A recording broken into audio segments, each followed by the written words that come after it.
Հայև, Գարեգին Նժդե, Գարեգին Տեր Հարությունյան, ծննդավայրը Նախիջևան, 1886 թվական, պաշտոնը ռազմական և պետական գործիչ, պատգամը պետք է հաղթել, պետք է հաղթանակի լուսապսակ ստեղծել ժողովրդի անվան ու ճակատի շուրջը, իսկ դրա համար պետք է լինել ավելի քան հայ և մարդ։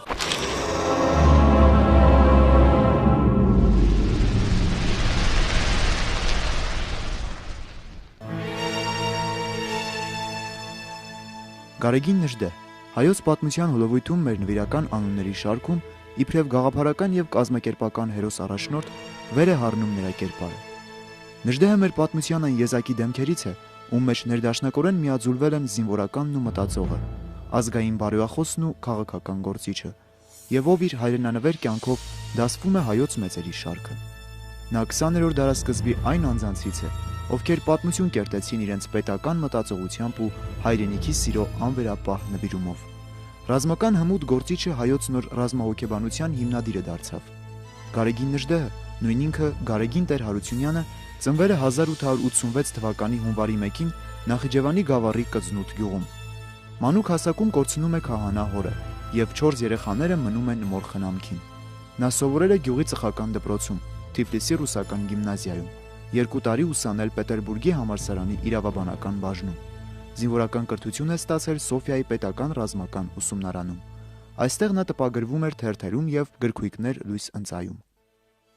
Սիրելի մայրիկ և եղբայր, վերջապես ստացա ձեր նամակը, որն ինձ շատ ուրախացրեց։ Փառք Աստծո, որ ողջ եք։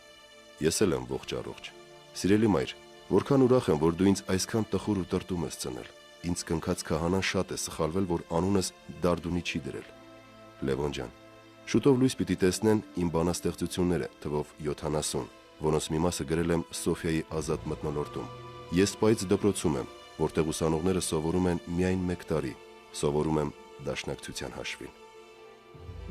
Գարեգին Տեր Հարությունյանը պատանի տարիքից նվիրվել է ազգային ազատագրական և կուսակցական պայքարին։ 1907 թվականին անդամագրվել Հայ հեղափոխական դաշնակցությանը։ Երիտասարդ Գարեգինը հեղափոխական ազատագրական պայքարի մկրտություն է ստացել Պարսկաստանում,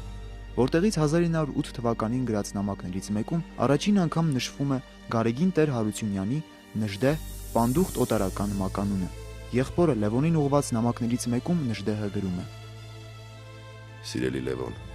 ես հեղափոխական անհատականություններից մեկն եմ և այժմ աշխատում եմ հեղափոխական բնագավառում։ Ես շատ եմ կապված ինձ վրա դրված գործերին, որի պատճառով չեմ կարող գործը թողնել հեռանալ։ Սա աքսիոմա է։ Մայրիկը հիվանդ է, ես դա գիտեմ ու հոգիս ցավում է։ Նրան սարսափելի շատ եմ սիրում։ Հարգում եմ իմ մարտիրոս մայրիկին, բայց միթե մայրիկն ուզում է, որ ես հեղափոխական գործը թողնեմ գամ, որպեսզի հետո ընկերներիս ու իմ ամբողջ կազմակերպության առաջ դառնամ ատելի ու նողկալի անհատ։ Հուսով եմ մայրիկը կլավանա։ Ազատության ու հավասարության բոլոր աստվածները կուզենան ու կօգնեն մորս։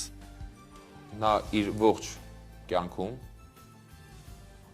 թե տվյալ տարին և թե հետագա գործունեության ընթացքում, իր ողջ գործունեությամբ եղել է հայ լեզվամտածողության և հայ գաղափարախոսության կրողն ու հանուն դրա մաքարողը։ Լինելով դաշնակցության նշանավոր գործիչ Սամսոն Թադևոսյանի օգնականը, Նժդեհը մասնակցեց Պարսկաստանում ծավալված հեղափոխական շարժմանը։ Զենք և ռազմամթերք տեղափոխելու համար նա 1909-ին վերադարձավ Կովկաս, որտեղ էլ ձերբակալվեց ցարական իշխանությունների կողմից։ Բանտարկյալի հարցաթերթիկում Գարեգին Նժդեհն իր մասին տվել է հետևյալ տեղեկությունները. Տեր Հարությունյան Գարեգին Եղիշի, ծնված 1886 թվականին, քաղաք Նախիջևան, Երևանի նահանգ։ Զբաղմունքը և մասնագիտությունը լրագրող, ազգությունը հայ։ Նկատենք, որ այս և մի քանի այլ փաստաթղթերում Նժդեհը իր մասնագիտությունը նշում է լրագրող։ Ինչպես հիշյալ ժամանակահատվածում, այնպես էլ հետագայում Նժդեհն անտարբեր չէ լրագրության նկատմամբ և թղթակցում էր մի շարք պարբերականների։ Նժդեհը բանտարկության ժամանակ մորն ու 6 քույրերին արգելել էր այցելել իրեն։ Այդ բանտարկության մասին նա հայ մայրերին բնորոշող բավականին հուզիչ մի պատմություն է հիշում։ Կալանավոր էի ցարի օրով և մայրս ամեն կիրակ ինձ այցի կուգար հեռավոր գյուղից, կուգար ոտքով։ Իր նյոբեական վշտից ազդված կզայրանայի, որ ինձ համար կնահատակ էր իր անձը։ Ինչ, կպատասխաներ, կարգ նստեմ, կարգ վայելեմ, երբ շղթայակիր ու զրկանքների մեջ ես դու։ Դեպի քաղաք ճամփա ընկնելուց առաջ կպատմեմ քույրերս։ Մայրիկը հսկում է, կանգնում տիրամոր առջև, արյուն լալիս։ Կուրծքը եկեղեցու քարերին քսում, մինչև որ արյունեն ստինքները։ Խեղճքի։ Կուզե որ քարերն էլ զգան իր ցավը։ Ահա մայրը, որի նման են բոլոր հայ մայրերը։ Նժդեհը 1910 թվականի վերջերից մինչև 1911 թվականը գտնվել է տարբեր կալանավայրերում։ Նժդեհի ձերբակալության արդիվ է, որ 1909 թվականին նրան զոնում են Արազի ափին ծնած ընկեր տողերով սկսվող հայտնի երգը։ Նժդեհը 3 տարի բանտերում մնալուց հետո մեկնեց Բուլղարիա։ Ռազմական գործի մեջ նա հմտացել է 1912-1913 թվականներին Թուրքիայի դեմ բալկանյան ժողովուրդների մղած պատերազմում, երբ Անդրանիկի հետ միասին ղեկավարում էր հայկական կամավորական վաշտի ռազմական գործողությունները։ Երբ որ Բուլղարիան պայքարում էր Թուրքիայի դեմ եւ նրանք ստեղծել են իրենց բանակը, հայերը եւս ուզեցան մասնակցել հասկանալի պատճառներով Անդրանիկի նախաձեռնությամբ։ Մի խոսքով ինքը այնտեղ դարձավ որպես սպա հայկական այդ զորաբանակ չի կարելի ասել, զորաճոկատի հրամանատարը։ Այնտեղ շատ մեծ հնարավորություններ ուներ ինքը եւ բազմաթիվ օտար ռազմական գործիչներ, հիմնականում իհարկե բուլղարացիներ, շատ զարմանում են նրա այդ մեծ տաղանդի վրա։ Բոլշևիկյան նշանավոր գործիչ հետագայում խորհրդային Ռուսաստանի բարձրագույն ղեկավարներից Տրոցկին 1912 թվականի հոկտեմբերին հրապարակած Անդրանիկը եւ իր զորամասը ընդարձակ հոդվածում այսպես է ներկայացնում Նժդեհին. Վաշտի հրամանատարը սպայի հագուստով մի հայ էր, որին դիմում էին պարզապես ընկեր Գարեգին։ Գարեգինը Պետերբուրգի համալսարանի իրավաբանության բաժնի նախկին ուսանող էր, որը ներգրավել էր Դաշնակցության Լեժինյան նշանավոր դատավարությունում։ 3 տարվա բանտարկությունից հետո արդարացվել։ Նա Սոֆիայում անցել էր զինվորական ուսումնարանի դասընթացները։ Գարեգինը բանաստեղծ էր, հռետոր եւ ռազմիկ։ Գարեգինը իզուր չէ, որ ջոկատին օրական 10 ժամ սովորեցնում էր զորաշարքային արվեստի գաղտնիքները։ Շատ հրամաններ տալուց եւ խոսելուց նրա ձայնը խրպոտել էր։ Նա ջերմ ու տենդ ունեցողի կերպարանք ունի, եւ նրա սև կապույտ մազերը մրկացու պալիքներով դուրս են ցցվել սպայական գլխարկի տակից։ Նժդեհի Անդրանիկի հետ համախորհուրդ հայկական կամավորական գումարտակով ամենից ակտիվ մասնակցություն ունեցան Բալկանյան առաջին պատերազմի ժամանակ եւ հայ մարտիկների սխրագործությունները ըստ արժանվույն գնահատվեց բուլղարական պետական եւ ռազմական հրամանատարության ղեկավարության կողմից։ Գարեգին Նժդեհի մասին բուլղար ականատեսը գրում է. շարքային զինվորների վերաբերմունքը իրենց վաշտի հրամանատար փոխպորուչիկ Գարեգին Նժդեհի նկատմամբ նման չէր սովորական պետի հանդեպ ունեցած հարգանքի, այլ ինչ որ առանձնահատուկ ակնածանքի, կարծես ինչ որ գերագույն էակի առաջ։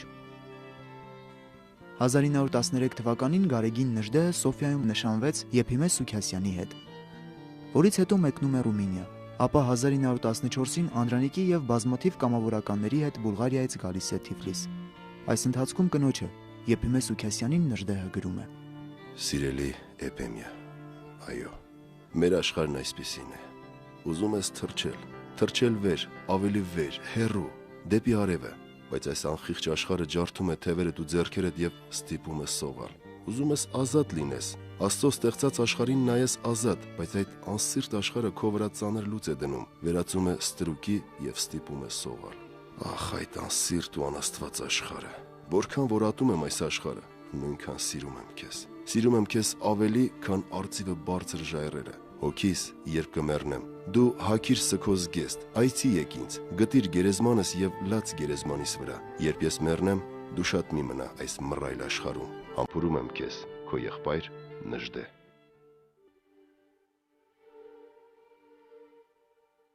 Գարեգին Նժդեհն առաջին աշխարհամարտում եղել է հայկական երկրորդ կամավորական ջոկատի փոխհրամանատար։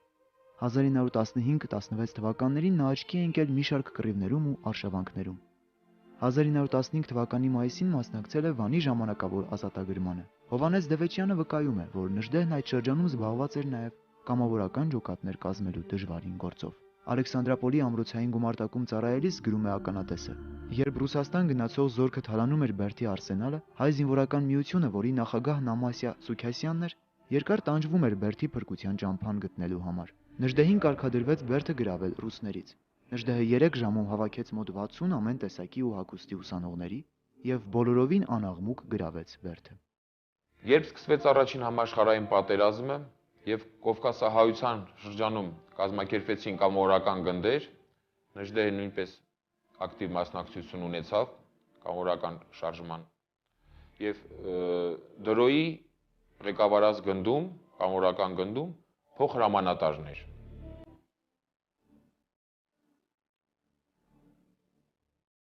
Հավատի ու պաշտամունքի տաճարում միշտ էլ առաջին տեղը հատկացված են եղել Աստծուն եւ հայրենիքին։ Հայաստանն է եղել երկրավոր սրբազանագույնն ինձ համար, շնչել, ապրել եմ նրանով, միշտ պատրաստ տառապելու, զոհաբերելու եւ մեռնելու նրա համար։ Դա է եղել իմ սրբազան ցավը, կարոտը, ուրախությունը, իմ գոյության իմաստը, իմ անմահությունը, իմ գերագույն իրավունքն ու պարտականությունը։ Ունեցել եմ հարուստ լինելու եւ ճոխ ապրելու ամեն կարելիություն, սակայն ապրել եմ իբրև ժողովրդի մարդ, համեստորեն, աղքատ կոչվելու աստիճան։ Նյութապաշտությունը հեղափոխականի, զորականի, հայրենասերին համար համարել եմ մեկը մեր աշխարհի ամենամեծ բղծություններեն։ Ուշագրավ է նշել, որ Նժդեհի շնորհիվ փրկվեցին դեռևս պատերազմից առաջ Անիում կատարվող հնագիտական պեղումների արդյունքները, հայտնի հայագետ Մարի եւ Թորամանյանի ղեկավարած պեղումների ընթացքում եւ դրանք բարվոք տեղափոխվեցին ռազմական գործողություններից ավելի անվտանգ ապահով տեղ։ Մոտենում էր 1918 թվականի ճակատագրական մայիսը։ Գարեգին Նժդեհի հրամանատարական ունակությունները հատկապես դրսևորվեցին 1918 թվականի մայիսին տեղի ունեցած Ղարաքիլիսայի ճակատամարտում, երբ ոգեշունչ ելույթով դիմելով մարտիկներին նրանց գրոհի տարավ։ Դեպի ճակատ, այնտեղ է մեր փրկությունը, կհնչեր Նժդեհի հուժկու, վճռական եւ ինքնավստահ ձայնը։ Ղարաքիլիսայի երրորդյա հերոսական մարտով հայությունը փաստեց իր հարատևելու կամքը, եւ այդ հավաքական կամքի զորացման գործում անուրանալի է Նժդեհի դերը։ Ղարաքիլիսայի ճակատամարտերը ղեկավարելու համար Նժդեհն արժանացել է ամենաբարձր շքանշանի։ Ղարաքիլիսայի ճակատամարտը փաստորեն առանցքային նշանակություն ունեցավ, եթե չլիներ այդ ճակատամարտը, փաստորեն թուրքերը այն կողմից էին գալու, այսինքն Ղարաքիլիսայի կողմից էլ եւ այս կողմից էլ եւ փաստորեն Հայաստանը պետք է վերանար։ Պիտի խոստովանել, որ առանց Ղարաքիլիսայի ճակատամարտի ոչ թե օրվա Հայաստանը, այլև այդ երկրամասի վրա այսօր ապրող հայությունը չէինք ունենա։ Ղարաքիլիսայի երրորդյա հերոսականը փրկեց գլխովին ոչնչացումից արարատյան հայությունը եւ հիմք դրեց հայկական պետության։ Միակ տեղը, որտեղ բացարձակապես որևէ մեկը չէր ուզում կռվել, Ղարաքիլիսյանն էր, ոչ թե չէին ուզում կռվել, վախենում էին եւ այլն։ Այնտեղ էր նաեւ Նազարբեկյանն իմիջալուց Ղարաքիլիսայում։ Փաստորեն ահռելի մեծ խոճապ էր առաջացել զինվորների մեջ եւ ընդհանրապես որևէ մեկը չէր ուզում կռվել, որովհետեւ հնարավոր չէր կռվել ըստ բոլոր ռազմական տեսությունների անհնար էր այնտեղ կռիվ անել, փաստորեն։ Եվ ինքը կարողանում է լինելով այնտեղ պորուչիկ նախաձեռնում է այդ ամբողջ եւ կազմակերպում է այդ մեծ պատերազմը։ Գյումրիում բնակվելու ընթացքում Նժդեհը Հայաստանի տարբեր բնակավայրերում ծավալել է նաև դասախոսական, քարոզչական ու կազմակերպչական հսկայածավալ գործունեություն։ Չխնայելով իր ուժերը, նա զբաղվում էր ոչ միայն կամավորների հավաքագրմամբ ու զինավարժություններով, այլև գաղափարական, քարոզչական, գրեթե ամենօրյա աշխատանքով։ Նրա ելույթների ազդեցությունը այնքան մեծ է եղել, որ գրեթե բոլոր դասախոսություններից ու ելույթներից հետո շատերը, իսկ երբեմն ամբողջ դահլիճը անդամագրվել են դաշնակցությանն ու կամավորական ջոկատներին։ Ես դաշնակցական եմ։ Եվ համոզված եմ, որ անհատի աշխարհայացքը պիտի համապատասխանի իր ազգի եւ պետության նպատակներին։ Նրա երջանկությունը մեկ հատիկ արդարացում ունի, այն ծառայեցնել իր ցեղի երջանկությանը։ Խորապես կզգամ, թե իմ երջանկությունը ճիշտ այնտեղ է, որ ես կանդամակցեմ դաշնակցությանը։ Եվ որպեսզի իմ գործակցությունը արգասավոր լինի, պարտքս կզգամ ինքնակատարելագործությամբ գերազանցել հայության արտաքին թշնամիներին, իբրև մարտական, բարոյական եւ իմացական ուժ։ Անդամակցելով հայ-աղբական դաշնակցություն կուսակցությանը, Նժդեհը արդեն 1904 թվականից մինչև իր երկրային կյանքի մահկանացուն անձնվիրաբար մաքարեց եւ պայքարեց հանուն իր ազգի ազատագրման։ Նժդեհի համար անչափ կարևոր էր անկախության գաղափարը։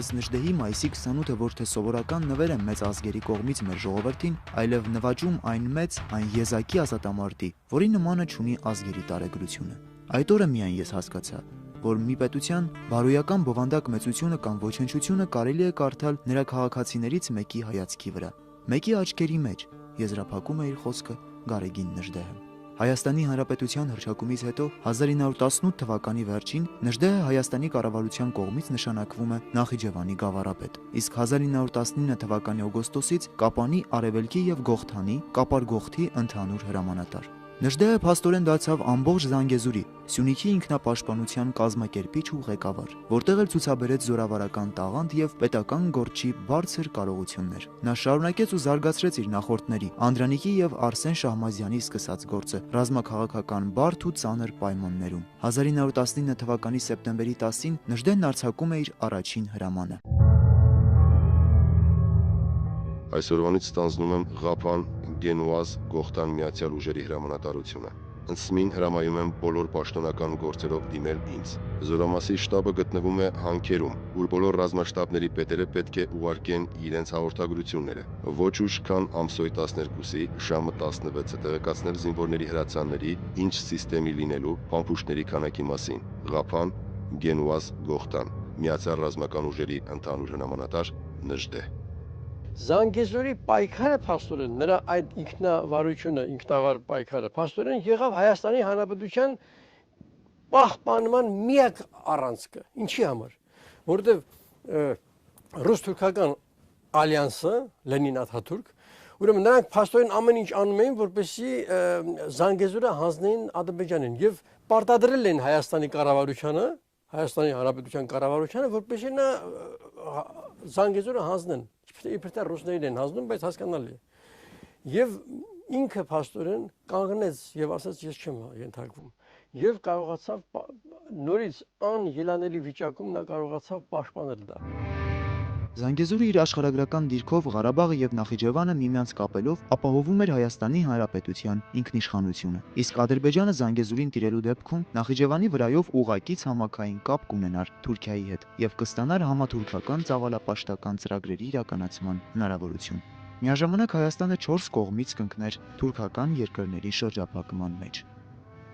Եթե հանկարծ Զանգեզուրն էլ Նախիջևանի Ղարաբաղի նման անցներ Ադրբեջանին, Հայաստանը լորին վրա կոչվում էր Չեզոք գոտի դային հաստատ պետք է տային վրացներին եւ պետք է Հայաստանը մնար մոտ 10,000 քառակուսի կիլոմետր տարած, որը հնարավոր չէր որ դա դառնար հանրապետություն։ Ոչինչ չուներ Սյունիքը, գրեթե ոչինչ կռիվ բարելու համար, բայց կար ստեղծված վիճակի լրջության, ինչպես եւ իրեն ընկած դերի բովանդակագիտակցությունը, կար ներցեղային բարոյական զենքերի զենքը, հրաշագործ։ Իմ զինվորը հստակորեն կգիտակցեր, թե հաշտվել Սյունիքի ապաստանած տարագրության կորուստի հետ կնշանակեր հաշտվել հայ ժողովրդի չգոյության հետ։ Դրա համար էլ նա որպես համակ պարտաճանաչություն մնաց պատնեշի վրա եւ կվճռվեր հայ մտավորականության լինել չլինելու խնդիրը։ Այդ դիտակցությունից ահա կփխեր նրա հրաշագործ պարտաճանաչությունը, որի առջև անզոր գտնվեցին թուրք, թաթար եւ կարմիր հորդանները։ Հիմնականում եւ գերազանցապես Սյունեցու պայքարը մղվում էր սեփական ուժերով եւ Նժդեհիս խոսքերով ներցեղային բարոյականով էին առաջնորդվում։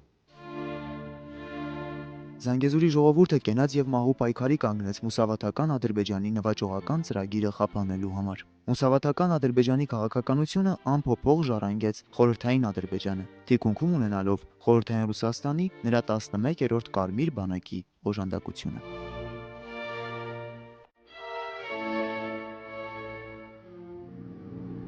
Կարմիր զորամասի պետին եւ զինվորական կոմիսարին ուղարկված պաշտոնական գրության մեջ Նժդեհը հետեւյալ միտքն է հայտնում. Ես, որին այնքան հայհոյում են ձեր թերթերն ու թռուցիկները, ավելի շեշտված ու հին սոցիալիստ եմ, քան ձեզ մոլորեցնող Նարիմանովներն ու Կարաևները։ Հանուն իմ հեղափոխական հավատամքի եղել եմ բոլոր բանտերում, Արաքսի ափից մինչև Պետրոգրադ։ Ավելի քան 3 տարի ես շղթաներ եմ մաշել բանտերում եւ աքսորավայրերում։